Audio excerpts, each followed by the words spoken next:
Hello YouTube family, કેમ છો તમે બધા? મજામાં ને આશા કરું છું કે તમે બધા મજામાં જશો. તો આજે હું છું નગીચાણા, અને નગીચાણાથી જવાનું હતું મારે રાજેસર, પણ એમાં થયું એવું કે 6 વાગ્યાની બસ હતી, એક સવારના ને એક હતી 8:45ની. તો એ બંને બસ હું ચૂકી ગઈ, એટલે ફરી પાછી નગીચાણાની પરિક્રમા કરીને હું ને મિલન આવી ગયા ઘરે. પેલા મારે એકને જવાનું હતું, પછી મારે ને મિલન બેયને મામાને ઘર જવાનું થયું ને હવે અમે 3 જણા જાશું, હું માધુરીને મિલન. એટલે કાલનો અમારો પ્લાન જેટલા અમે બનાવ્યા, કાલે અમે બીજા માસીની ઘરે જવાનું નહોતું, બધાય પ્લાન નિષ્ફળ ગયા. એ કોઈ જે કામ અમારે કરવાનું હતું એ પ્રમાણે થયું નહીં. અને આજે પણ સવારમાં એવું જ થઈ ગયું. અને હવે બધા રેડી થઈને હવે પછી અમે બધું, હું માધુરીને મિલન અમે જાશું મામાના ઘરે. અત્યારે ગઈ છે માધુરી તો મોટર ચાલુ કરવા. અને ચલો હું તમને આજે સવાર બતાવું નગીચાણાની. તો ફ્રેન્ડ્સ, જોઈ શકો છો તમે નગીચાણાની સવાર. ચારે બાજુ બસ જો બધા ખેડૂતે ઘઉં વાવ્યા છે, ફરતી કોર નાળિયેલી, અને નીચે જો બાંધી માસીએ પાડ્યું.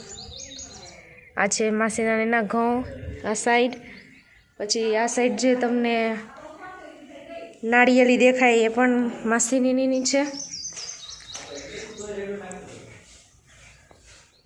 કોઈ ખેતરમાં બધા ખેડૂતને અત્યારે જો પાણી વાળે છે. બાકી મજા તો વાડીમાં રહેવાની જ છે. માધુરી જો મોટર ચાલુ કરીને આવે છે, એટલે હવે પછી અમે જાશું મામાના ઘરે ત્રણેય.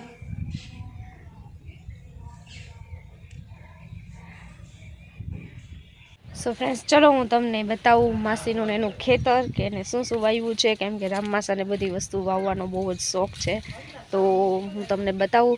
એને છે ને ઘણું બધું વાવેલું છે ખેતરમાં. કેમ બકાલું લેવા જ ના જવું પડે, થોડું ઘણું લેવા જવું પડે.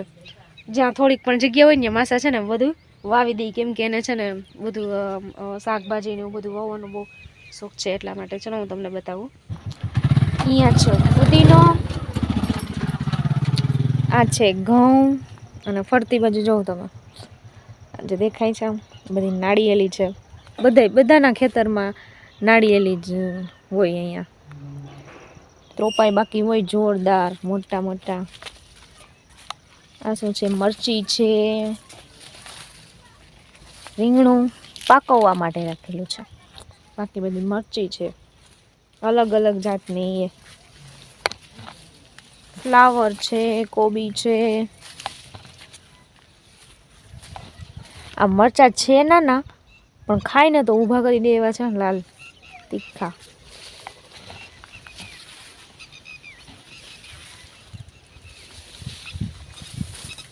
પછી ત્યાર પછી છે રીંગણી.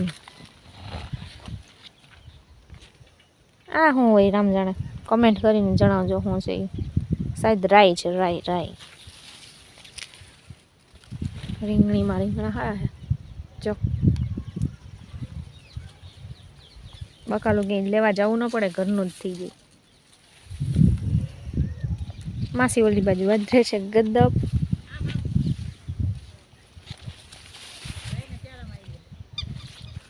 અને રીંગણી બધી જોરદાર છે, અલગ અલગ જાતના.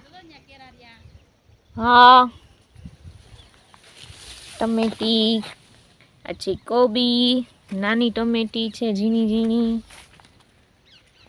આ એનાથી મોટી થોડાક ટમેટા, અલગ અલગ વકલ. મેથી, લસણ. અહીંયા પાછી કોબી છે, ઓલી બાજુ પાછી મેથી છે, રાઈ. બાકી ફોટોશૂટ એમ થાય નાળિયેલી ને રાઈના ફૂલ લેવા છે તો મસ્ત ફોટોશૂટ થાય એવું છે લોકેશન. જોકે નગીચાણામાં તમે ગમે એની વાડીએ જાઓ ને એટલે લોકેશન તમને જોરદાર મળી જાય, કેમ કે બધે નાળિયેલી એટલી હોય ને એટલે ફોટા મસ્ત આવે. રાજો કેળે વાવી છે, એટલે કેળાય મસ્ત છે. આ દેખાય છે નાના ને ઝીણા કેળા, પણ હોય એક નંબર, બહુ જ મીઠા કેળા હોય. આ બહુ મોટા ન થાય, નાના નાના જ હોય, પણ બહુ મીઠા હોય છે. જો અત્યારે એક લૂમ આવી છે આમાં, હજી તો કાચા છે. વાડ વાવ્યો છે, શેરડી, રાઈ વાવી દીધી. ટૂંકમાં કહું તો બધું થોડું થોડું વાવી દીધું એટલે કાંઈ લેવા જવું જ ના પડે. જો ક્યાંય જગ્યા તો રાખી જ નથી. આ બધું દેખાય ને બધે કંઈકનું કંઈક વાવેલું છે માસાએ. કેમ કે માસાને અલગ અલગ બધી વસ્તુ વાવવાનો બહુ જ શોખ છે.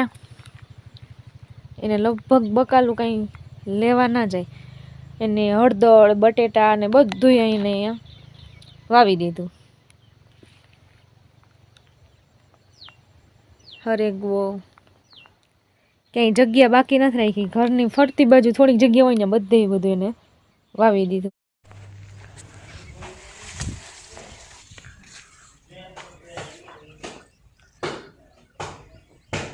જો અહીંયા વાવ્યું છે ફોદીનો છે, પછી અહીંયા મરચી છે. આ દેખાવમાં નાના નાના છે પણ ખાય ને તો ઊભા કરી દે એવા મરચાં છે. પોપૈયા છે, ફૂલઝાડ છે, અને આ સાઈડ આ બધા ઘઉં વાવેલા છે. અહીંયા ફ્લાવર ને રીંગણી છે. અહીંયા તો બધી મરચી ને તુલસી ને એવું બધું છે ભેગું. પોપૈયા છે. માળધી વસ્તુના મને નામે નહીં આવડતા એવું બધું છે. અહીંયા જો આ બધી રીંગણી છે. એ પાછી અલગ અલગ છે. બધા ગોટા ને કોઈ લાંબા ને ઓલા એક ભટુડિયા રીંગણા કહેવાય ને એ રીંગણા પણ છે. ડુંગળી પણ છે, પાલક, આ છે કોબી, પછી ઝીણી ટમેટી જે ખાવામાં મોજ પડી જાય, ખાટા મીઠા મસ્ત હોય. આ છે કોબી. જો બાકી અત્યારે સવારમાં તો એટલું મસ્ત હોય ને વાતાવરણ ખેતરમાં, તો મજા જ આવી જાય. અને આ જો બધે માસીએ છે ને પારે પારે નાખી દીધી રાઈ, એટલે ઘરની રાઈ પણ થઈ જાય. અને અહીંયા એટલું ખાલું છે એમાંય કંઈક વાવેલું છે, હજી ઉગ્યું નથી. અહીંયા બધી લસણ વાવી દીધું. આ બધી કોબી ને ફ્લાવર એવા છે, મેથી છે, ડુંગળી છે, બીજી વચ્ચે બધી ગદબ છે ને એના પારે પછી રાઈ વાવી દીધી. એવું બધું વાવેલું છે. જો અહીંયા પણ સરસ મજાનું ફ્લાવર ને કોબી ને રીંગણી ને આ છે કેળ. આ દેખાવમાં નાના નાના જ છે કેળા, પણ ખાવામાં બહુ મસ્ત મીઠા હોય. થાય નાના જ, બહુ મોટા ન થાય. અને અહીંયા બધાને ખેતરમાં છે ને તમને આમ શેઢે છે ને નાળિયેલી ને કેળ ને એ તો જોવા મળે જ. બધાય વાવી દે.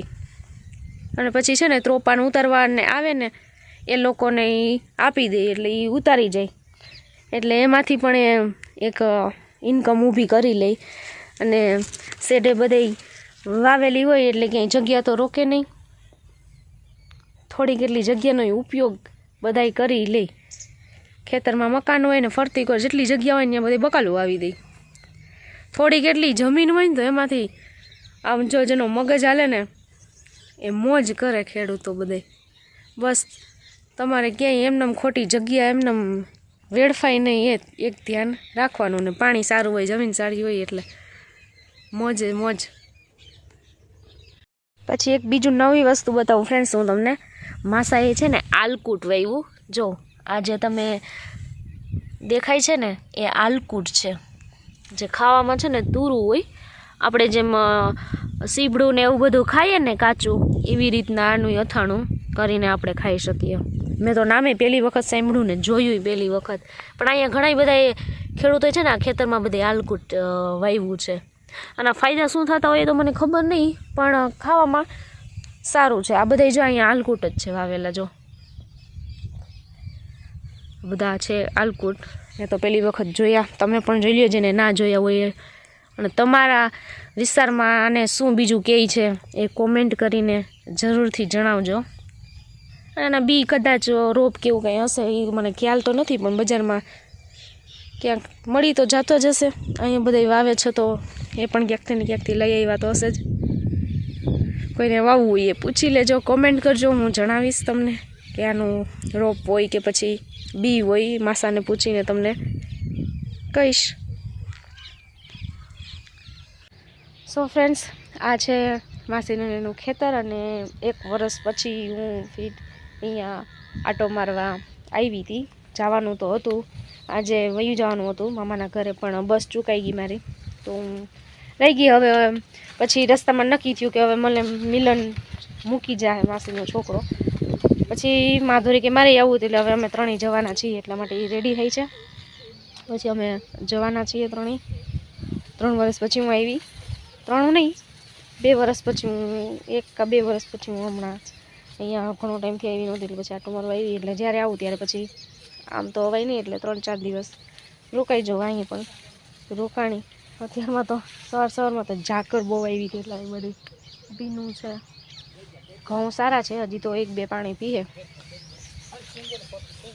હું જો રામ માસા કંઈક દેખાડવા આવ્યા છે. હું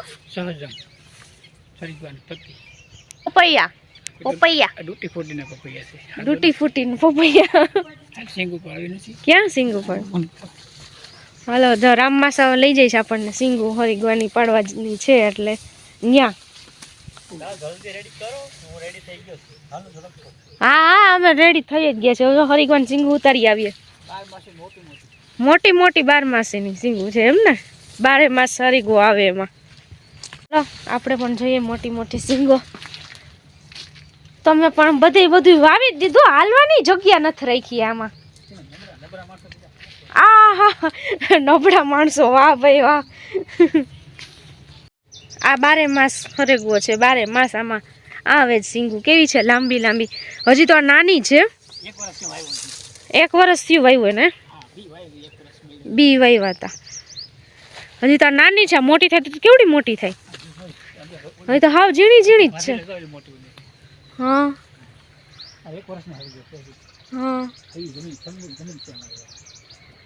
જમીન તમારી અહીં સારી છે ને, બાકી અહીંની 3 વીઘા જમીન કરોડોની. હો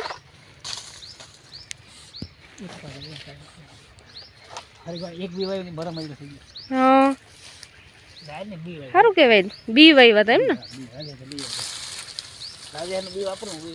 રાજ્યહારનું બી ત્યાંથી અહીંયા લઈને આવે ને તો ન્યા એટલા નથી થતા, પણ અહીંયા આવું સારું થઈ જાય. જો રામમાસા ગમે એ વાવે ને એમાં કઈ બાકી તો રહી જ નહીં. કોઈની ઘરે થાય કે ન થાય, રામમાસા હાથમાં આવે એટલે એ ઉગી જ જાય.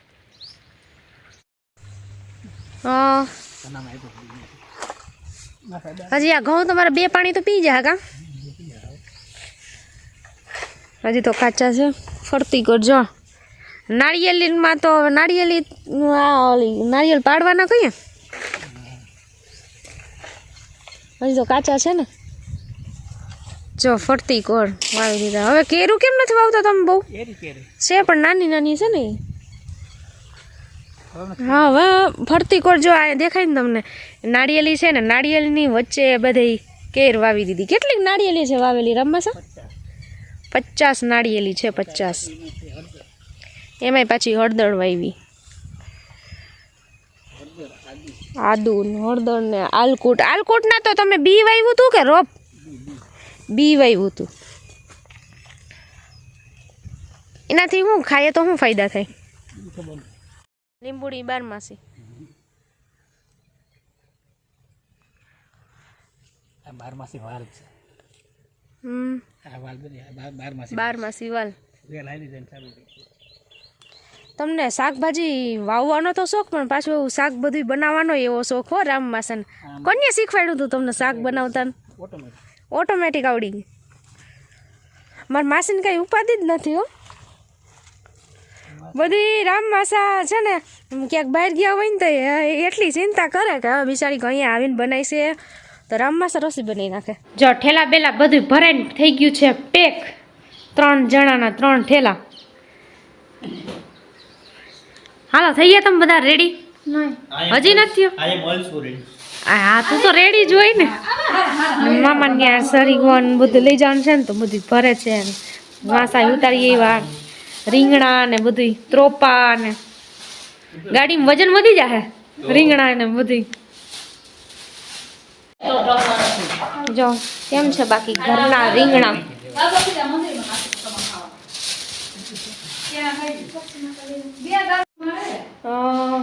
હજી તો શીખવું આવે છે, શરદી થઈ ગઈ ફૂલ. પણ માસી એમ કહે છે કેળા ખાઈ લ્યો એટલે મારું તો ના ખાવ બંધ થઈ જાય. હા તું ખા, તું મારે નથી ખાવા ભાઈ. ખાવ નાક બંધ થઈ જાય, શ્વાસ નહીં લેવાય પછી મારાથી. છીએ મામાના ઘરે, હું મધુરી ને મિલન ઠેલા ને બેગ ને બધું લઈને થઈ ગયા છીએ તૈયાર. અને માસીના ઘરેથી થઈએ છીએ રવાના. હાલો આવજો.